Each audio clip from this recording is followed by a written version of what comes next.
నమస్కారం. ఇలాంటి న్యూస్కి స్వాగతం. వేలాదిగా తరలివచ్చిన భక్తుల శివనామ స్మరణతో వేములవాడ రాజనాలయం మారుమోగిపోయింది. స్వామివారికి ప్రీతిపాత్రమైన సోమవారం రోజున రాజనం దర్శించుకునేందుకు పెద్ద సంఖ్యలో భక్తులు తరలి రావడం వల్ల ఆలయ పరిసరాలన్నీ నిండిపోయాయి. ఆదివారం సాయంత్రం వరకే వేములవాడకు చేరుకున్న భక్తులు సోమవారం వేకోజాము నుండి ధర్మగుండంలో స్నానాలు, తలనీలాల సమర్పణ అనంతరం స్వామివారి దర్శనం కోసం బారులు తీరారు. దాదాపు 50,000 మంది భక్తులు తరలి రావడం స్వామివారి దర్శనానికి 4 గంటల పైగా సమయం తీసుకుందని అధికారులు తెలిపారు.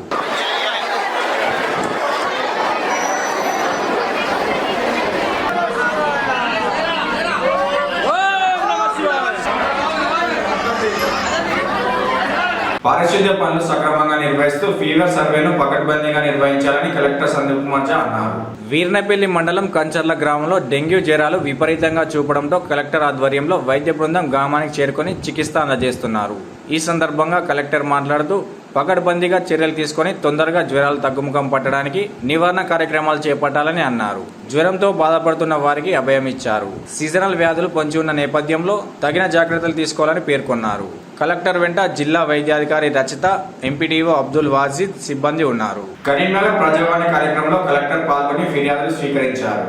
సోమవారం రోజున కరీంనగర్ కలెక్టరేట్ కార్యాలయంలో జరిగిన ప్రజావాణి సందర్భంగా జిల్లా పాలనాధికారి పల్మైల సత్పతి ఆధ్వర్యంలో ప్రజల నుండి పలు ఫిర్యాదులు స్వీకరించారు. ఫిర్యాదులపై తొందరగా స్పందించి పరిష్కరించాలని అన్నారు. వారితో పాటు మున్సిపల్ కమిషనర్ చాద్ బాజ్పై ఉన్నారు.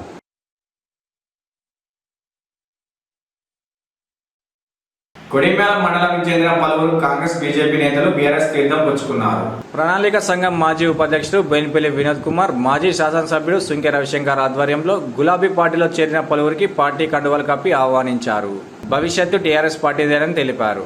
కొండాపూర్ గ్రామానికి చెందిన రిటైర్డ్ ఆర్మీ జవాన్ కందుల రమణారెడ్డి కాంగ్రెస్ పార్టీ నుండి చేరగా ఎడెల్లి పరిశ్రమలు నారాయణ, రాజిరెడ్డి, మల్లయ్య తదితరులు పార్టీలో చేరారు. అనంతరం వినోద్ కుమార్ మాట్లాడుతూ రాష్ట్ర సాధన కోసం పుట్టిన బీఆర్ఎస్ పార్టీయే రాష్ట్రాన్ని అభివృద్ధి చేసిందన్నారు. అమలు కాని హామీలు ఇచ్చి కాంగ్రెస్ పార్టీ అధికారంలోకి వచ్చిందని ఆరోపించారు. భవిష్యత్తు టీఆర్ఎస్ పార్టీదేనని, మళ్లీ కేసీఆర్ ముఖ్యమంత్రి అవుతారని అన్నారు. ఈ కార్యక్రమంలో మాజీ జిల్లా పరిషత్ అధ్యక్షురాలు దావ వసంత, తుల ఉమ, కొడిమ్యాల మల్యాల మాజీ జెడ్పీటీసీలు పునుగోటి ప్రశాంతి, కృష్ణారావు, కొండపల్లిగల రామ్మోహన్ రావు, మాజీ market committee chairman Korandla Narender Reddy, ప్రజాప్రతినిధులు, నాయకులు పాల్గొన్నారు. సమస్యలను అవగాహన చేసుకొని పనిలో పడితే ఇంత తొందరగా తుప్పుపట్టడం. తెల్లారినిచ్చేదే కేసీఆర్ గారి పైన, కేసీఆర్ కుటుంబం పైన నేను మాట్లాడితే ప్రజల నుండి స్పందన వస్తుంది అనుకోవడం ఇలా బూమరాంగ్ ఇది. అంటే అదే మన తిరుగుబాటు. నాకైతే చాలా బాధేస్తుంది. గ్రామీణ ప్రాంతాల పట చాలామంది ప్రజలు టీవీ ఛానల్ పోయి మాట్లాడితే బాధాకరమైనటువంటి భాషలో మాట్లాడుతున్నారు. నాకైతే నచ్చుతలేదు. ముఖ్యమంత్రిని ఆ విధంగా తిట్టాలని అయితే నేను అనుకోవడం లేదు. కానీ దురదృష్టవశాత్తు ఎందుకు తిడుతున్నారు ఇట్లా ప్రజలని చెప్పి నేను ఆలోచిస్తే నాకు అర్థమైన భాష, నాకు అర్థమైన అవగాహన ఏంటంటే యథా రాజా తదా ప్రజలు. రాజే ఎట్లా మాట్లాడితే ప్రజలు అట్లే మాట్లాడతారు. కృష్ణారావు నన్ను నవ్వుతాడు. కరెక్టే మరి. అట్లా మాట్లాడారు. ఎవరు? ఆయన మాట్లాడాడు. కండ్రుడ విక్తా, పేగులు మెడలు వేసుకుంటా, ఇంకా అంతకంటే తొక్కుతా, పండేసి తొక్కుతా, తొండలు దొరగొడతా, చెడ్డి లాగుతా, ఇవన్నీ మాట్లాడేసరికి రేవంత్ రెడ్డి గారు మాట్లాడేసరికి ఏమైందంటే ఇలా ఏ టీవీ ఛానల్లో ఇట్లా మైక్ పెడితే అబ్బాబా గలీజ్గా మాట్లాడతాను. నాకు బాధేస్తాను. ముఖ్యమంత్రి ఆ విధంగా మాట్లాడద్దు. విమర్శిద్దాం, బ్రహ్మాండంగా విమర్శిద్దాం, కానీ ఆ విధంగా మాట్లాడుతున్నారు. బోయినపల్లి మండల కేంద్రంలో కామ్రేడ్ పుచ్చలపల్లి సుందరయ్య 40వ వర్ధంతి కార్యక్రమాన్ని ఘనంగా నిర్వహించారు. రాజన్న సిరిసిల్ల జిల్లా బోయినపల్లి మండల కేంద్రంలో జాతీయ సిపిఎం పార్టీ వ్యవస్థాపక నిర్మాత కామ్రేడ్ పుచ్చలపల్లి సుందరయ్య వర్ధంతిని పార్టీ ఆధ్వర్యంలో మండల కేంద్రంలో ఘనంగా నిర్వహించారు. అనంతరం సిపిఎం జెండాను ఎగురవేశారు. సిపిఎం నాయకులు మాట్లాడుతూ కామ్రేడ్ పుచ్చలపల్లి సుందరయ్య గొప్ప అభ్యున్నతవాది, మానవతా విలువల కూడిన ఆదర్శవాది, తెలంగాణ సాయుధ రైతాంగ పోరాటంలో కీలక పాత్ర పోషించిన వ్యక్తి కామ్రేడ్ పుచ్చలపల్లి సుందరయ్యని కొనియాడారు. ఈ కార్యక్రమంలో మండల CPM party convener Gurazala Sridhar, జిల్లా రైతు సంఘం అధ్యక్షులు రామంచ్ అశోక్ తదితరులు పాల్గొన్నారు. ఈరోజు రాజన్న సిరిసిల్ల జిల్లా బోయినపల్లి మండల కేంద్రంలో కామ్రేడ్ పుచ్చలపల్లి సుందరయ్య గారి 40వ వర్ధంతిని ఇక్కడ కార్మిక వర్గం ఆధ్వర్యం లోపల అట్టహాసంగా జరుపుకోవడం జరిగింది. మరి comrade Puchalapalli Sundarayya CPM party వ్యవస్థాపక నిర్మాత, ఉమ్మడి ఆంధ్రప్రదేశ్ కాలంలో ఎంపీగా పార్లమెంటుకు అలాగే ఎమ్మెల్యేగా అసెంబ్లీకి వెళ్ళి ఒక సాధారణ మనిషి లెక్కనే వివరించి కార్మిక వర్గం పోరాటం కోసం తమ హక్కుల కోసం అలాగే దళితుల హక్కుల కోసం పోరాడిన యోధుడు ఇలా కామ్రేడ్ పుచ్చలపల్లి సుందరయ్య. ఎంతో నిరాడంబరంగా వ్యవహరించిన వ్యక్తి ఎవరైనా ఉన్నారంటే కామ్రేడ్ పుచ్చలపల్లి సుందరయ్య అనుకోవాలి. తన వారసత్వంగా వచ్చిన భూమిని కూడా 100 ఎకరాల భూమిని కూడా పేదలకు, దళితులకు, అట్టడుగు వర్గాల ప్రజలకు వంచిన మహోన్నత వ్యక్తి. ఈ దేశం లోపల రాజకీయంగా నేను పెడదారిని పట్టకుండా ఇలా మంచి మార్గంగా మంచి ఆలోచన ధోరణితో రావాలని చెప్పి సందర్భంగా తెలియజేస్తూ ఇలా బోయినపల్లి మండల కేంద్రంలో మండల సిపిఎం పార్టీ ఆధ్వర్యంలో అలాగే కార్మిక వర్గం ఆధ్వర్యం లోపల ఎంతో అట్టహాసంగా ఇలా కామ్రేడ్ పుచ్చలపల్లి సుందరయ్య గారికి 40వ వర్ధంతి నివాళులు అర్పించడం జరిగింది. ప్రసిద్ధ పుణ్యక్షేత్రం కొండగట్టు ఆంజనేయ స్వామి వారిని మాజీ పార్లమెంట్ సభ్యుడు వినోద్ కుమార్ దర్శించుకున్నారు. మాజీ ఎంపీ, ప్లానింగ్ బోర్డు మాజీ వైస్ చైర్మన్ బోయినపల్లి వినోద్ కుమార్ జగిత్యాల జిల్లా మల్యాల మండలం కొండగట్టు ఆంజనేయం దర్శించుకున్నారు. ప్రత్యేక పూజల అనంతరం ఆలయ అర్చకులు వేద ఆశీర్వాదం చేసి స్వామివారి శేషవస్త్రాలు బహుకరించి తీర్థ ప్రసాదాలు అందజేశారు. అనంతరం మాజీ ఎమ్మెల్యే సుంకె రవిశంకర్తో కలిసి మాట్లాడుతూ ప్రసిద్ధ పేరుగాంచిన కొండగట్టు ఆంజనేయ ఆలయం చుట్టూ ఉన్న గుట్టలను ఆనుకొని ఒక బ్యారేజీ నిర్మాణం చేపడదామని, ఎత్తిపోతల పథకం ద్వారా నీరు నింపి కొండగట్టును పర్యాటక ప్రాంతంగా తీర్చిదిద్దడానికి గత బీఆర్ఎస్ ప్రభుత్వం పునాదిరాయి వేసిందని తెలిపారు. అయితే దురదృష్టవశాత్తు కాంగ్రెస్ ప్రభుత్వం ఏర్పడిన తర్వాత ఆ ప్రాజెక్టు విషయాన్ని మర్చిపోయారని, స్థానిక శాసనసభ్యులు దీనిపై దృష్టి సారించాలని వినోద్ కుమార్ కోరారు. మహనీయులు అన్న పెద్దలు వినోద్ కుమార్ గారు కృషితో కేసీఆర్ గారి సారథ్యంలో వినోద్ కుమార్ గారు మరి ఈ ఆలయానికి 333 ఎకరాలు సేకరించి పెట్టడం, మరి దాన్ని ఎట్లా ఉపయోగించాలనేది ముందు కూడా కాంగ్రెస్ ప్రభుత్వం చేయాలని విజ్ఞప్తి చేస్తూ, నాకైతే నమ్మకం లేదు మళ్ళీ బీఆర్ఎస్ ప్రభుత్వమే వస్తుంది, కేసీఆర్ గారు ముఖ్యమంత్రి అయినాకనే ఈ ఆలయం మళ్ళీ చాలా గొప్పగా అభివృద్ధి చెందుతుందని చెప్పి భావిస్తూ, ఇదే సందర్భంలో మరి సాయినాథ్ అనేటువంటి ఒక భక్తుడు ఈ ఆలయానికి కార్పొరేట్ ఎక్కడైతే మరి మన స్టార్ట్ అవుతుందో చెక్ పోస్ట్ నుంచి ఇక్కడికి సాయినాథ్ అనేటువంటి మరి భక్తుడు దాదాపుగా 2000 ఫీట్ల కార్పొరేట్ కూడా ఆ దాత అందిస్తున్నది. వారికి కూడా ప్రత్యేకంగా ధన్యవాదాలు. వీళ్ళు మాట్లాడవలసింది. అందరం కూడా కొండగట్టుకి మరి కొంచెం వేగమించండి, వాయిస్ వస్తుంది, దర్శించుకోవడం జరిగింది. పూజా కార్యక్రమంలో పాల్గొన్నాం. మరి భక్తులందరూ కూడా వేలాది మంది తరలి వస్తున్నారు.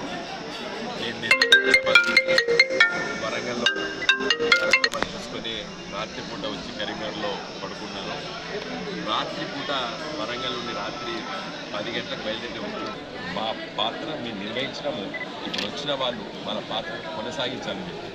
మరి ఈరోజు పుణ్యదినాన మరి ఇక్కడికి వచ్చినాం కాబట్టి సూచనప్రాయంగా ఉన్నటువంటి అధికార పక్షానికి, ప్రభుత్వానికి వినియోగించుకునేది ఏంటంటే, ఇది ఒక గొప్ప దేవాలయం. మొత్తము భారతదేశంలో కూడా ఆంజనేయ స్వామి పేరిట ఇంతమంది భక్తుల్ని ఆకర్షించేటువంటి ఏకైక దేవాలయం మన కొండగట్టు దేవాలయం.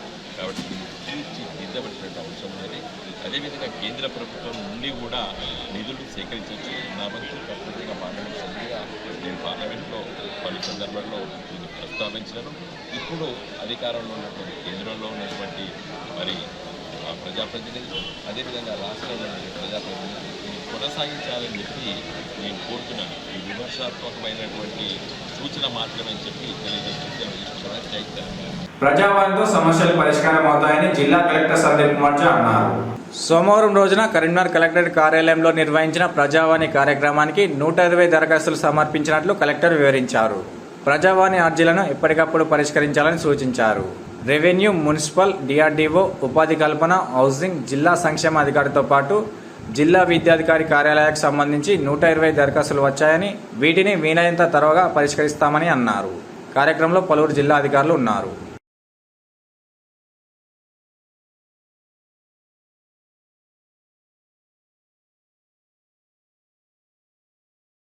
కరీంనగర్ భవిత కేంద్రాన్ని కలెక్టర్ పమేల సత్పతి పరిశీలించారు. కరీంనగర్ జిల్లా కేంద్రంలోని భవిత సెంటర్ను జిల్లా పాలనాధికారి పమేల సత్పతి సోమవారం పరిశీలించారు.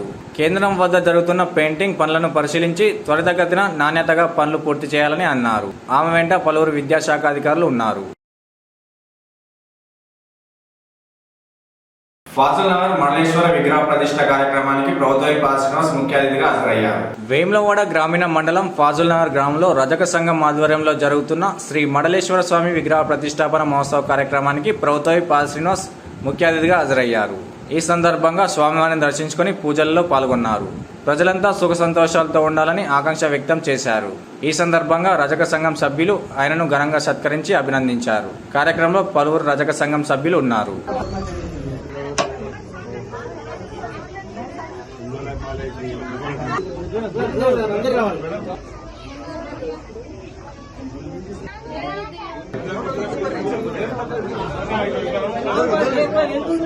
రాళ్లవాగు ప్రాజెక్టులో కదలాపురం మండలం సస్యశ్యామలం అవుతుందని ప్రభుత్వ శ్రీనివాస్ ధీమా వ్యక్తం చేశారు. కదలాపూర్ మండల పరిధిలోని రాళ్లవాగు ప్రాజెక్టును సోమవారం రోజున ప్రభుత్వ శ్రీనివాస్ ఇరిగేషన్ అధికారులతో కలిసి పరిశీలించారు. ఈ సందర్భంగా ఆయన మాట్లాడుతూ నిజామాబాద్ జిల్లాకు చెందిన ప్రాజెక్టు అయినప్పటికీ కదలాపూర్ మండల పరిధిలోని సాగునీరు ఎక్కువ శాతం అందించడానికి అవకాశం ఉందని, దాదాపు 3,500 ఎకరాలకు సాగునీరు అందుతుందని అన్నారు. ప్రాజెక్టు పూర్తి చేయడం అనేక సార్లు ముఖ్యమంత్రి రేవంత్ రెడ్డితో పాటు నీటిపారుదల శాఖ మంత్రి ఉత్తమ్ కుమార్ రెడ్డితో చర్చించారు తెలిపారు. రెగ్యులేటర్ కాల్వ మత్తడి పరిశీలన చేసి వెంటనే నీరు సరఫరా కోసం సిద్ధం చేయాలని ఆదేశించారు. కాల్వల మరమ్మతు కోసం నిధులు కేటాయించామని, నిర్వహణ బాధ్యత సమర్థులైన వారికి అందించేలా చూడాలని అధికారులకు సూచించారు.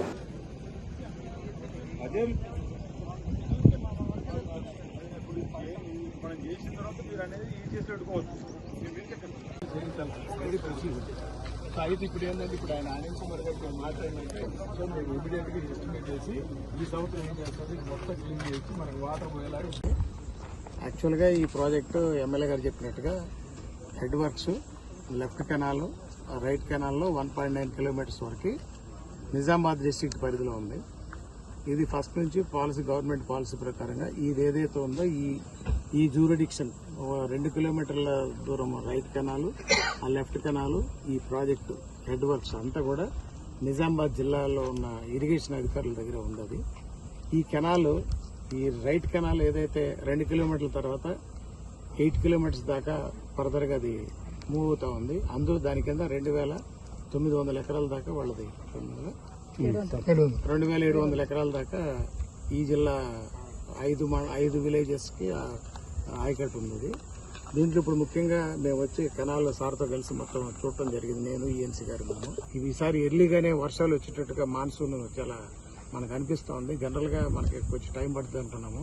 సో ఈ కొద్ది పీరియడ్ని మనం ఉపయోగించుకుని ఇంపార్టెంట్గా ఏం చేయాలో దాన్ని ప్రాథమికంగా దాన్ని ప్రీమియర్ దీన్ని తీసుకుని దాన్ని ఇమీడియట్గా చేస్తామని చెప్పేసి ఈ సందర్భంగా తెగిన కాలువ అది ఏదో చెప్తున్నారు, అదేదో అది కట్ అయిపోయి ఉన్న ఆ పార్ట్ చూస్తాము. దాంట్లో కూడా అక్కడ ఏదైనా వేయాల్సింటే మట్టి కూడా ఆల్రెడీ కాంట్రాక్ట్ ఉన్నాడు, ఆయనతో చేయించేసి అది కూడా కంప్లీట్ చేస్తామని ఈ సందర్భంగా అడుగుతున్నారు. రాళ్లవాగు ప్రాజెక్టుని ఈరోజు సందర్శించడం జరిగింది. ఇది నిజామాబాద్ జిల్లా బాల్కొండ నియోజకవర్గంలోని కోనాపూర్ ప్రాంతంలో ఈ ప్రాజెక్టు ఉండడం, ఆ తదుపరి 2 కిలోమీటర్ల తర్వాత జైత్యాల జిల్లాకు సంబంధించి వేరే నియోజకవర్గానికి సంబంధించినటువంటి గ్రామాలకు సుమారు 3,000 పైచీలకు ఉన్నటువంటి ఆయకట్టుకు ఉన్నటువంటి సందర్భంలో గతంలో కూడా అసెంబ్లీలో ఇక్కడ ఉన్నటువంటి సమస్యల గురించి రాష్ట్ర ప్రభుత్వం దృష్టికి తీసుకుపోయిన క్రమంలో గౌరవ ముఖ్యమంత్రి రేవంత్ రెడ్డి గారు, నీటిపారుదల శాఖ మంత్రి ఉత్తమ్ కుమార్ రెడ్డి గారితో అనేక సందర్భాల్లో మాట్లాడిన పరిస్థితులలో ఇక రైతులకు ఈ కోనాపూర్ ప్రాజెక్టు నుంచి కాలువల ద్వారా సాగునీరు ఇచ్చేటువంటి కార్యక్రమాన్ని అమలు చేయాలని చెప్పండి ఏఎన్సీగా ఉన్నటువంటి అనిల్ గారు కూడా చెప్పడం, నీళ్లు తీసుకోలేమంటున్నారు. ఈసారి వర్షాలు రాకముందే అక్కడ కూడా మట్టిని పోసి ఆ కాలువను ఇప్పుడు కూడా మనం సందర్శించే సందర్భంలో చేయాలని చెప్పని ఒక నిర్ణయం తీసుకొని హెడ్ రెగ్యులేటర్ దగ్గర ఇవన్నీ కూడా నిర్మాణం చేసుకోవాలని చెప్పని ఒక సూత్రపైన నిర్ణయాన్ని సందర్భం తీసుకోవడం జరిగింది. మరొక అంశాన్ని కూడా ప్రభుత్వం దృష్టికి తీసుకుని పోయినా ఈరోజు ప్రాజెక్ట్ ఏమో కోనాపూర్లో నిజామాబాద్ జిల్లా బాల్కోన్లో ఉంది, ఆయకట్టు ఏమో మన జైత్యాల జిల్లాకు సంబంధించి నియోజకవర్గం సంబంధించి రైతులకు ఉంది. కాబట్టి ఇద్దరి మధ్యలో సమన్వయం చేసుకోవడానికి ఒక కోఆర్డినేట్ కమిటీ కానీ లేదా ఆయకట్టు ఎక్కువ ఎవరికుంటే వారికి ఇవ్వాలని చెప్పని నిబంధనలు ఉన్నటువంటి దాని ప్రకారం ఏజెన్సీ ఒకరికి ఇస్తే బాగుంటుందని సూచన కూడా చేయడం జరిగింది. సార్ అది అధికారులు ఏ విధంగా సమన్వయ కమిటీ వేసుకొని చేసినా పర్వాలేదు, ఏ విధంగా చేసినా ఈ ప్రాంతంలో రైతులకు ఇబ్బంది కాకుండా ఈ రాళ్లవాగు ప్రాజెక్టు ఉపయోగంలోకి రావాలి. ఇందులో సాగునీరును ఎవరెవరైతే అలికేషన్ ఇవ్వాలనుకుంటే వారందరికీ ఇవ్వాలని చెప్పని కూడా ఒకటి అనుకోవడం జరుగుతూ ఉంది. ఇప్పుడు శ్రీ మధుసూదన్ రావు గారు ఇప్పుడు ఇక్కడ ఉన్నటువంటి 3,500 ఎకరాలకు ఆయకట్టుకు నీరు అందివ్వాలంటే ఇక్కడ ఉన్నటువంటి చెరువును పెంచుకోవాల్సిన అవసరం ఉందని చెప్తా ఉన్నారు. 350 ఇవి ఇలాంటి న్యూస్. తిరిగి ప్రసారమైన వార్తల్లో మళ్ళీ కలుసుకుందాం. అంతవరకు నమస్కారం.